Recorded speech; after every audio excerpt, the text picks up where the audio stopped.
ሩትዬ የኔ ውድ እንግዲህ ከአመሻሹ መታ ደግሞ ሀሳቧን አስቀምጣለች ማለት ነው። እኔ ሀሳብ ያ ሁሉ የለፋውበት ያ ሁሉ ያለቀስኩበት ያ ሁሉ ዋጋ የከፈልኩበት ፍቅሬ እንደዚህ በቀላሉ መና መቅረቱ ነው የሚያሳዝነኝ። ግን እኔ ደግሞ ሴት ልጅ ነኝና ይከፋል። ግን መከፋቱን ትቼ ሳይሆን ምንም ማድረግ አልችልም። የኔ ያልሆነው ነገር ላይ መታገል ስለማልፈልግ ነው።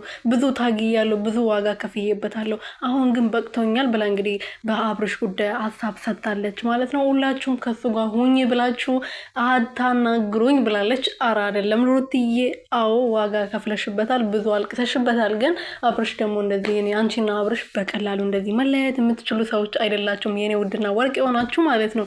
እና ትታረቃላችሁ። አንቺም የለፋሽበትን አንድ ነገር ሲጀመር የትኛውም ነገር ካልተለፋበት አይጣፍጥምና ስለለፋሽበት ደግሞ መጨረሻው ያምራል፣ ይጣፍጣል ብዬ ተስፋ አደርጋለሁ።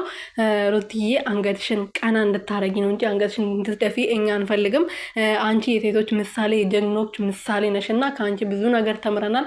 ብዙ ነገር አልፈን መኖር እንደሚቻል ብዙ ነገር አይተናል ብዬ አስባለሁ። በተለይ ሴቶች ማለት ነውና የትኛውም ሴት ብዙ ሴቶች ተስፋ ይቆርጣሉ፣ ቤታቸው ዘግቶ ያለቅሳሉ። ሩትዬ ግን እንደዛ አላረገችም። ጀግንነቷን አሳይታለች በግልጽ ማለት ነው።